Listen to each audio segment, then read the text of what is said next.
আজ আমি আপনাদের বাটি কেক বানিয়ে দেখাবো। তার জন্য নিয়ে নিচ্ছি 1.5 কাপ ময়দা। সমস্ত উপকরণগুলো কিন্তু একটা ছাঁকনি দিয়ে ছেনে নিতে হবে। আর দিয়ে দিচ্ছি আমি এখানে 1 চামচ বেকিং পাউডার। বেকিং পাউডার যতটা নেবেন তার হাফ নেবেন বেকিং সোডা।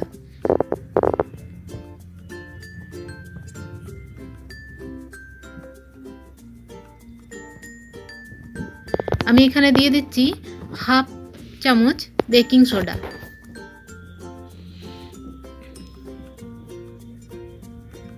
দিয়ে দেব স্বাদ মতো লবণ। লবণের পরিমাণটা খুব বেশি দেবেন না, 1 পিঞ্চ কি 2 পিঞ্চ মতো দেবেন।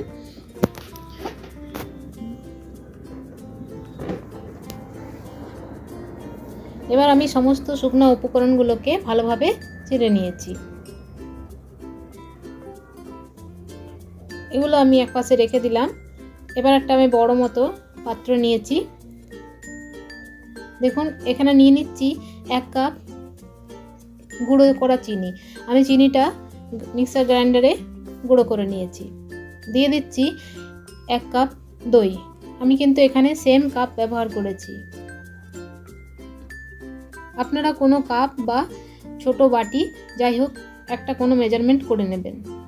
এবার আমি গুঁড়ো চিনি আর দইটাকে খুব ভালোভাবে ফেটিয়ে নিচ্ছি, যাতে করে চিনি এবং দই দুটোই ভালোভাবে মিশে যায়।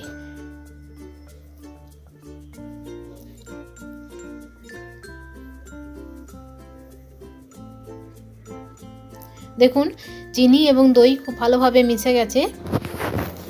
এবার আমি এর মধ্যে দিয়ে দেব একই কাপের হাফ কাপ সাদা তেল। আপনারা যে তেলটা ব্যবহার করবেন তাতে যেন কোনো রকম ফ্লেভার না থাকে সেই রকম তেল দেবেন। তেলটা দিয়েও আমি খুব ভালোভাবে মিশিয়ে নিচ্ছি যতক্ষণ না পর্যন্ত তেলটা ঘি এবং চিনির সঙ্গে ভালোভাবে মিশে যাচ্ছে।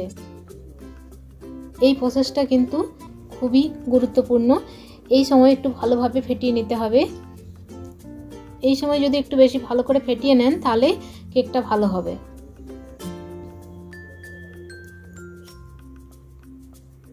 এবার আমি এর মধ্যে দিয়ে দিচ্ছি ভ্যানিলা এসেন্স। আপনারা যদি হাতের কাছে ভ্যানিলা এসেন্স পান তাহলে অবশ্যই দেবেন, তা না হলে এলাচি পাউডারও দিতে পারেন, বা আপনার পছন্দ মতো অন্য কোনো ফ্লেভার থাকলে আপনি দিতেই পারেন।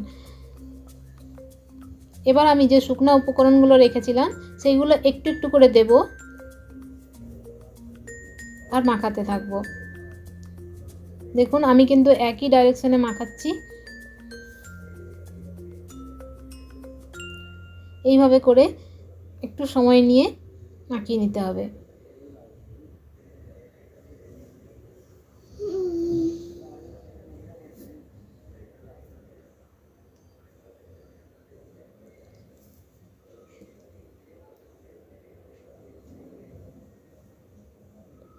এবার আমি বাকি যে অংশটুকু ছিল সেটাও দিয়ে দিচ্ছি। দিয়ে আবারও ভালোভাবে মিশিয়ে নিচ্ছি। খুবই সহজ, এভাবে আপনারা বাড়িতে যে কেউ বানিয়ে নিতে পারবেন। এর জন্যে কোনো কেক মোল্ডেরও দরকার নেই, ওভেনের দরকার নেই। বাড়িতে থাকা সামান্য উপকরণ দিয়েই হয়ে যাবে সব কিছু। আমি এখানে ডিম ব্যবহার করিনি। দেখুন ব্যাটারটা কিন্তু একটু ঘন আছে।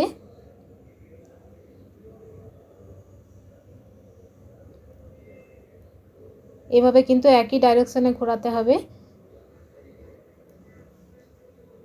এবং ভালোভাবে মাখিয়ে নিতে হবে যাতে না লাম্পস থেকে থাকে।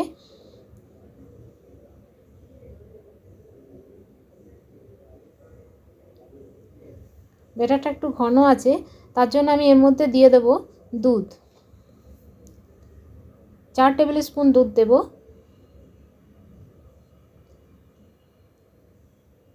আমি এখানে 4 টেবিল স্পুন দিয়েছি, আপনাদের যদি প্রয়োজন হয় তাহলে আর একটু দিতেই পারেন। দুধটা দেওয়ার পরেও ধীরে ধীরে নাড়তে হবে।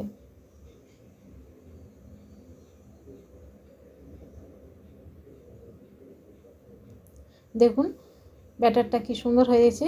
আমার কিন্তু ব্যাটারটা তৈরি হয়ে গেছে। আমি এটা কিছুক্ষণ সাইডে রেখে দিচ্ছি। ততক্ষণে আমি যে পাত্রে কেকটা বানাবো আমি সেটা দেখে নিচ্ছি। আমি এখানে ছোট ছোট বাটি নিয়েছি,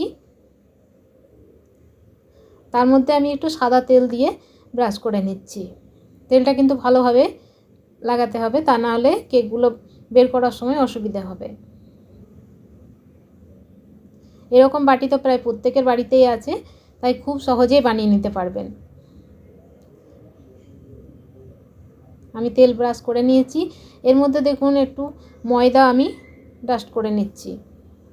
ময়দাটা ভালোভাবে বাটিতে এইভাবে লাগিয়ে নিতে হবে।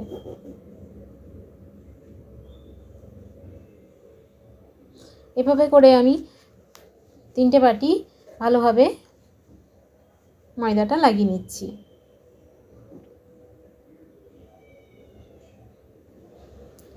আপনারা যদি ময়দা না দিতে চান তাহলে বেকিং পেপারও দিতে পারেন।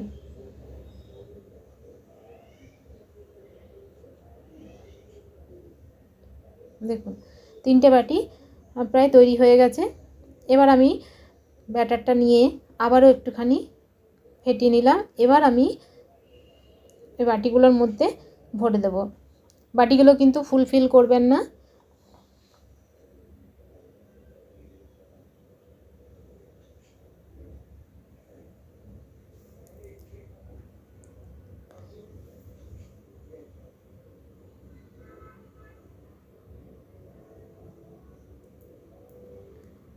আমি কিন্তু হাফ হাফ করে ভরে নিচ্ছি। এর থেকে বেশি ভরলে কেকটা যখন ফুলবে তখন বাইরে বেরিয়ে যাবে।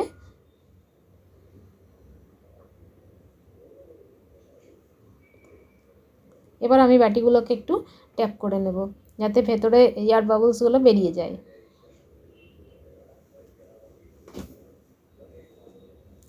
আমি কিছু ড্রাই ফ্রুটস রেখেছি এখানে, টুটি ফুটি, কিশমিশ আর কাজু, সেগুলো ওপর থেকে ছড়িয়ে দিচ্ছি জাস্ট। আপনার কাছে যদি আরও অন্য কিছু ড্রাই ফ্রুটস থাকে আপনি দিতে পারেন, আপনার পছন্দ মতো আপনি ব্যবহার করতে পারেন।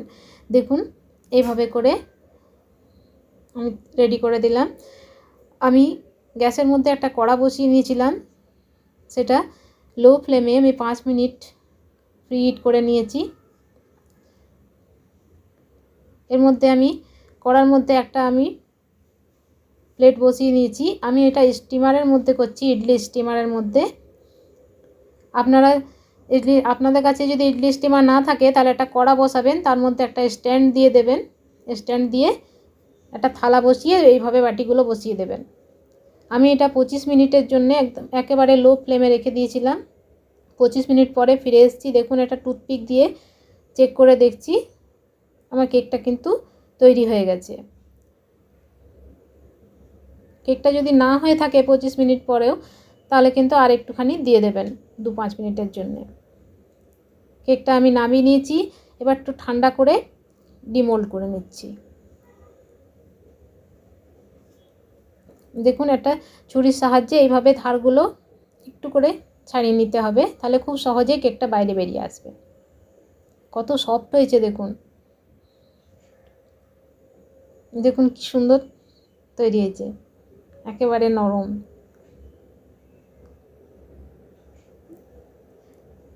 ডিম ছাড়াই এত সুন্দর কেক তৈরি হয়েছে বাড়িতে।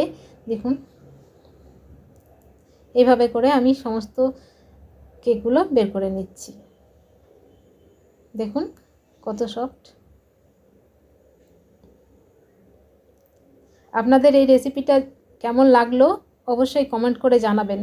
আর বাড়িতে যদি বানিয়ে থাকেন কেমন লাগলো খেতে তাও জানাবেন।